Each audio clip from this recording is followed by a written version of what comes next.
Prime time bulletin के प्रायोजक हैं Earth skin and fitness centre, Bharat का पहला व एकमात्र QAI accredited centre, US FDA and European Union approved equipments, Earth building, Madhuban, Udaipur. नमस्कार, मैं हूं चंदन सिंह देवड़ा और आप देख रहे हैं news 91 Rajasthan prime time bulletin में आपका स्वागत है। प्रदेश और संभाग की ताज़ा खबरों के लिए अगर आपने हमारे चैनल को सब्सक्राइब नहीं किया है तो आज ही इसे सब्सक्राइब कर लें और बेल आइकन जरूर दबाएं।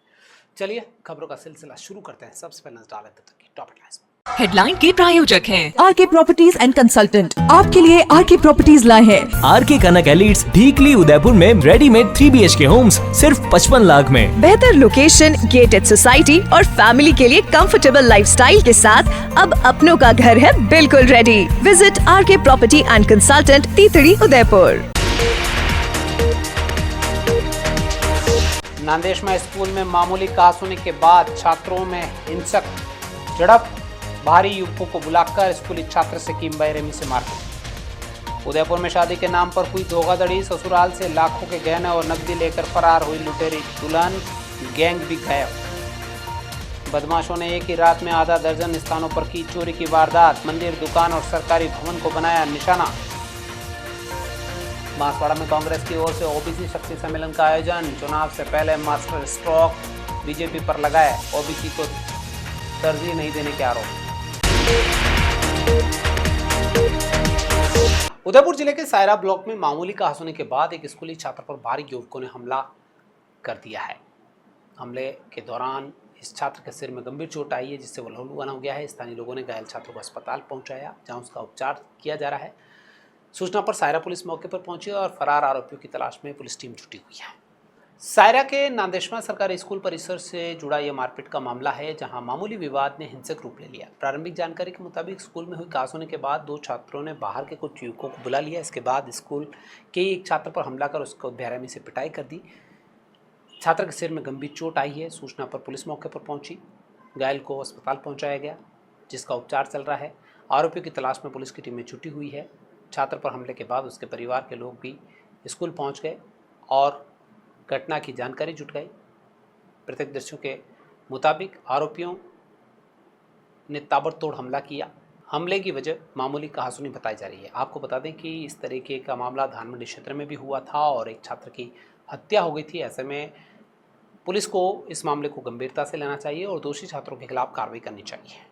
पूनम फर्नीचर 31 वर्षों से आपकी सेवा में। Office, hospitals, hotels, college, corporate और सभी तरह के गवर्नमेंट इंस्टीट्यूशंस में टर्न की प्रोजेक्ट्स विशेषज्ञ पूनम फर्नीचर्स आपके लिए लाए हैं 0 डाउन पेमेंट, 0% ब्याज पर आसान ऋण योजना। घर के आंगन सा लगे ससुराल का हर कोना।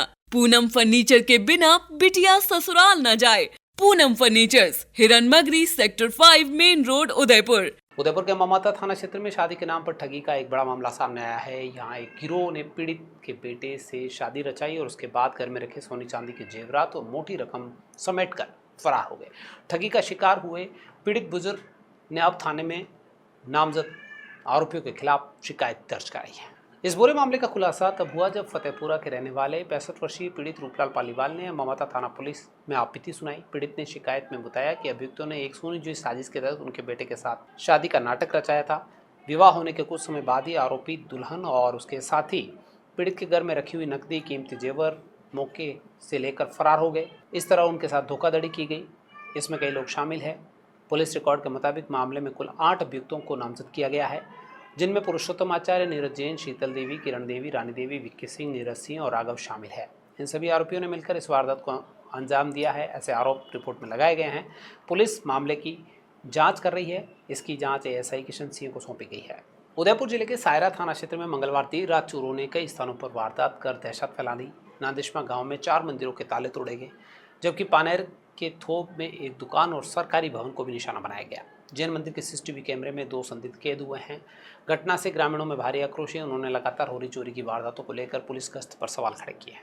नांदेशवा गांव के जैन मंदिर, महादेव मंदिर, ठाकुर जी का मंदिर और चामुंडा माता मंदिर के ताले तोड़कर चोरी की वारदातें हुई है। एक ही रात में 4 धार्मिक स्थलों को चोरों ने निशाना बनाया, जिससे ग्रामीणों में भारी नाराजगी देखने को मिल रही है। ग्रामीणों का कहना है कि आए दिन चोरी की वारदातें होती है, लेकिन पुलिस चोरों को नहीं पकड़ पा रही है, जिससे चोरों के हौसले बुलंद है। धार्मिक स्थलों को भी नहीं छोड़ रहे हैं। चोरों ने पानेर के थोप के क्षेत्र में एक दुकान और सरकारी भवन को भी अपना निशाना बनाया और दुकान से हजारों रुपए का सामान चुरा कर ले गए हैं। सीसीटीवी कैमरे में 2 संदिग्ध दिखे हैं, जिनके फुटेज पुलिस को उपलब्ध कराए गए हैं। पुलिस उनके आधार पर चोरों की तलाश में जुटी हुई है। ग्रामीणों ने कहा है कि जल्द ही चोरों को नहीं पकड़ा गया तो वे आंदोलन पर उतरेंगे। सरकार की ओर से आम जनता को राहत देने के लिए शहरी सेवा शिविर शुरू किए गए हैं। साथ ही ग्रामीण इलाकों में ग्रामीण सेवा शिविर चल रहे हैं। इन शिविरों में दावा किया जा रहा है कि 20 से ज़्यादा विभागों के काम हो रहे हैं। सबसे ज़्यादा लोग जो आ रहे हैं शिविरों में, वो चाहते हैं अपने मकान का पट्टा, लेकिन नियमों के अड़चन और अधिकारियों की ढिलाई की वजह से इन लोगों को पट्टा लेने में भारी परेशानी का सामना करना पड़ रहा है। पैराफेरी जिला संघर्ष समिति लगातार पैराफेरी इलाके में पट्टों के लिए संघर्षरत है। बुधवार को कलेक्टर से प्रतिनिधिमंडल ने मुलाकात की और मांग की कि जल्द से जल्द अधीनस्थ अधिकारियों से आबादी आराजी हस्तांतरण करवाए ताकि नगर निगम और संबंधित पंचायतें पट्टे जारी कर सके। आपको बता दें कि 25 जून को कलेक्टर ने बैठक ली थी। तमाम तहसीलदारों को निर्देश दिए थे, लेकिन तहसीलदारों की ढिलाई और लगातार बार बार फाइलों की लोटाफेरी करने से काम में देरी हो रही है। शिविरों का समय 15 जुलाई तक है। हालांकि ये कहा जा रहा है कि इसके बाद में फॉलोअप कैंप लगेंगे, लेकिन संघर्ष समिति का कहना है कि जल्द से जल्द अगर आबादी आराजी हस्तांतरण होंगे, संबंधित निकाय या पंचायत के नाम आबादी दर्ज होगी, तो वहां पर पट्टे मिल सकेंगे और हजारों लोग आवेदन कर पाएंगे। आपको बता दें कि उदयपुर यूडीए पैराफेरी में 205 गांव शामिल है। हाल ही में नगर निगम के अंदर 50 गांवों को नगर निगम की सीमा विस्तार में शामिल किया गया। इन लोगों को सबसे ज़्यादा पट्टों की परेशानी झेलनी पड़ रही है। आए दिन प्रशासन और जनता आमने सामने होती है। हाल ही में राजस्थान हाई कोर्ट ने जो राजकीय भूमि पर नियमन करने का मामला है इन शिविरों में हो रहा था, उस पर अंतरिम रोक लगाई गई है। हालांकि इसमें एसीएस से शपथ पत्र मांगा गया है कि किस आधार पर आदेश जारी किए गए, उसको लेकर भी संघर्ष समिति ने कहा है कि आम जनता जो पट्टों के लिए लगातार संघर्षरत है। 40 साल हो गए सेटलमेंट को, इसके बाद आबादी विस्तार सरकारों के निर्देश के बावजूद भी अधिकारियों ने नहीं किए। ऐसे में आम जनता की पैरवी संघर्ष समिति कोर्ट में करने को भी तैयार है। इस मामले को लेकर अध्ययन किया जा रहा है और जरूरत पड़ी तो कोर्ट में भी संघर्ष समिति खड़ी होगी। संघर्ष समिति एक बार फिर दावा किया कि उनका मकसद खाली जमीन या अतिक्रमण को बढ़ावा देना नहीं है। सालों से जो बस्तियां बसी हुई है, गांव बसे हुए हैं, उनको उनका हक दिलाना है ताकि उनको उनका पट्टा मिल सके, सरकारी योजनाओं का उनको लाभ मिल सके, साथ ही जरूरत पड़ने पर लोन भी ले सके। राजस्थान में आंगनबाड़ी कार्यकर्ताओं, सहायिकाओं और ग्राम साथियों को अपनी लंबित मांगों को लेकर सरकार के खिलाफ आंदोलन पर उतरना पड़ा है। उदयपुर में अखिल राजस्थान महिला और बाल विकास संयुक्त कर्मचारी संघ के बैनर तले मुख्यमंत्री के नाम ज्ञापन सौंपकर नियमितीकरण, पेंशन, ग्रेच्युटी, मानदेय वृद्धि और बकाया भुगतान समेत 11 सूत्री मांगों को लेकर जंगी प्रदर्शन किया गया। संगठन ने चेतावनी दी है कि मांगे पूरी नहीं हुई तो प्रदेश भर में कार्य का बहिष्कार होगा और आंदोलन को तेज किया जाएगा।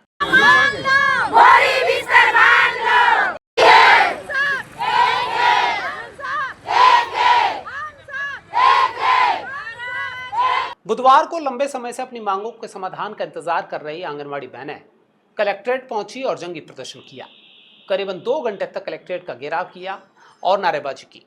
अखिल राजस्थान महिला और बाल विकास संयुक्त कर्मचारी संघ ने मुख्यमंत्री के नाम ज्ञापन सौंपकर सरकार से लंबित मांगों पर तत्काल निर्णय लेने की मांग की। संघ की जिला अध्यक्ष लक्ष्मी डेगावत ने कहा कि विभाग ने पहले 10 से 15 दिन में समस्याओं के समाधान का भरोसा दिया था, लेकिन नियमितीकरण, मानदेय वृद्धि, ग्रेच्युटी, पेंशन और अन्य नीतिगत मांगों पर अब तक कोई ठोस फैसला नहीं लिया गया है। उन्होंने कहा कि जब तक मांगें पूरी नहीं हो जाती आंदोलन जारी रहेगा। जरूरत पड़ी तो आंगनबाड़ी केंद्रों पर ताले भी लगाए जाएंगे। ज्ञापन में कुमेर परियोजना में ठेका प्रथा समाप्त करने, पिछले कार्यकाल का ऑडिट कराने और 9 महीनों से बकाया मानदेय का भुगतान तत्काल करने की मांग की है। साथ ही कोटा चेचर परियोजना सहित अन्य स्थानों पर लंबित भुगतान जारी करने को भी कहा गया है। संगठन में बीएलओ, चुनाव जनगणना और अन्य गैर आईसीडीएस कार्यों से आंगनबाड़ी कर्मियों को मुक्त रखने, सेवा मुक्त कर्मचारियों को ग्रेच्युटी देने, न्यूनतम 20 से 25 हज़ार रुपये मानदेय, सेवानिवृत्ति पर 10 लाख रुपए, पेंशन मध्य प्रदेश की तर्ज पर मानदेय वृद्धि, भवन किराए में भुगतान, महिला पर्यवेक्षकों के रिक्त पदों पर आंगनबाड़ी कार्यकर्ताओं को पदोन्नति देने समेत कई मांगे रखी गई है। और यह भी कहा गया है कि अगर सरकार ने सकारात्मक निर्णय जल्द नहीं लिया तो पूरे प्रदेश में इस आंदोलन को तेज किया जाएगा। जब तक हमारी सरकार बात नहीं सुनेगी तो विरोध प्रदर्शन चलता रहेगा और आंगनबाड़ी पे ताला रह जाएगा। हम सरकार को झुका के रहेंगे क्योंकि सरकार हमारी बातें सुनती नहीं है और नीची कड़ी के हम काम करने वाले हैं। हमारी आवाज़ सरकार तक जानी चाहिए, हमको परमानेंट किया जाए, हमारी आवाज़ सुनो सरकार। हम महिला कर्मी है, हम बोलते नहीं है तो हम क्या, अब दुर्गा रूप धारण कर लिया, हम पीछे नहीं हटेंगे और हमारे हड़ताल पीछे नहीं रहेंगे हम। और आने वाले चुनाव में हम है ना सरकार को झुका के रखेंगे और अपने एक आंगनवाड़ी पंचायत पे एक एक केंद्र पर एक एक पंचायत की हम 15-15 कार्यकर्ता है, हम आपका वोट बैलेंस बिगाड़ के रख देंगे। उदयपुर में पुरानी सब्जी मंडी को हटाए जाने के विरोध में अंजुमन तालीम इस्लाम ने बुधवार को संभागीय आयुक्त को ज्ञापन सौंपा। संगठन ने आरोप लगाया कि नगर निगम की कार्रवाई से वर्षों से कारोबार कर रहे फल और सब्जी विक्रेताओं को आजीविका प्रभावित हुई है। ज्ञापन में बुजुर्ग महिलाओं, विधवाओं, तलाकशुदा महिलाओं और आर्थिक रूप से कमजोर परिवारों के हितों को ध्यान में रखते हुए मंडी को पहले की तरह संचालित करने की मांग की गई है। हालांकि जिस जगह पर एक कार्रवाई की गई वो सड़क है और सड़क को खाली करवा दिया गया है, वहां पर अब पार्किंग व्यवस्था की जा रही है। सब्जी मंडी के तौर पर जो सड़क पर कारोबार करते थे उनको व्यवस्थित मंडी स्थल पर बिठा दिया गया है। सभी को कहा गया है कि वहां पर अपना कारोबार करें ताकि आम जनता को भी परेशानी ना हो और सब्जी विक्रेता भी अपना व्यापार कर सके। संभागीय आयुक्त को ज्ञापन सौंपते समय अंजुमन तालीमुल इस्लाम के सदर मुख्तार अहमद कुरैशी ने नगर निगम की इस कार्रवाई को जबरन और मानवीय दृष्टि से अनुचित बताया है। वैकल्पिक व्यवस्था और बिना लाइसेंस आवंटित किए गए विक्रेताओं को हटाने की बात कही है और उन्होंने कहा है कि पार्किंग के नाम पर स्थापित सब्जी मंडी को हटाने का औचित्य समझ से परे है। उन्होंने कहा कि प्रभावित महिलाओं की रोजी रोटी छिन रही है, ऐसे में पूर्ववत ही व्यवस्था की जाए। एडवोकेट और समाज सेवी राजेश सिंघवी ने कहा कि इस कार्रवाई से वर्ष 2014 से पथ विक्रेता अधिनियम की पालना नहीं की गई है और उन्होंने कहा कि किसी भी स्ट्रीट वेंडर को टाउन वेंडिंग कमेटी की सिफारिश के बिना हटाया नहीं जा सकता है। कहना चाहता हूँ कि सभ्य समाज की जो सबसे पहली पहचान है वो समाज और अधिकारी और हमारे सब जो नेतृत्व है वो संविधान और कानून का पालन करें। इस मामले में जो पथ विक्रेता अधिनियम बना हुआ 2014 का, इसमें बिल्कुल पालना नहीं की। सबसे पहली बात तो ये जरूरत क्या है इसकी, भाई आप कह रहे हो कि वाहन पार्किंग बनाएंगे, अब रोड के बीच में वाहन पार्किंग, मतलब ये तो हमारे यहाँ कहावत है ना, वो मकान फाड़ के वो मतलब चौतरा बनाना। यहाँ पे कब्रिस्तान और शमशान बना रही है। जो लोग 40-50 लोग पीढ़ियों से रोजगार पे लगे हैं, उनको ये कहा जा रहा है कि आप जाके अंदर व्यापार करिए। भाई कानून है, कानून की प्रक्रिया है। पहले जो कानून जो है स्ट्रीट वेंडर एक्ट का, कहते सड़क पे कैसे काम करें। अरे भाई उस कानून ने अधिकार दिया सड़क पे बैठकर काम करने का, इनको व्यवसाय करने का। तो पहली बात तो आपका ये सवाल ही गलत, सड़क पे अवैध है, अतिक्रमण है। अरे अवैध और अतिक्रमण तो आप कर रहे हैं, आपके जो अधिकार है उससे विपरीत जाके, उससे आगे जाके आप अतिक्रमण कर रहे हैं। आपका अधिकार ये था ही नहीं कि आप उनको बेदखल करें, लेकिन उसके बावजूद ये कर रहे हैं। चलो ठीक है, आपने करा, गलत करा। और ये एक स्पष्ट बात है इस पथ विक्रेता अधिनियम में कि भाई किसी भी स्ट्रीट वेंडर को आप बिना टाउन वेंडिंग कमेटी की सिफारिश के आप उसको बेदखल या शिफ्टिंग नहीं कर सकते। इस मामले में ये उदयपुर के अधिकतर जो मामले होते हैं उसमें किसी में भी टाउन वेंडिंग कमेटी में कोई चर्चा नहीं होती, कोई निर्णय नहीं होती।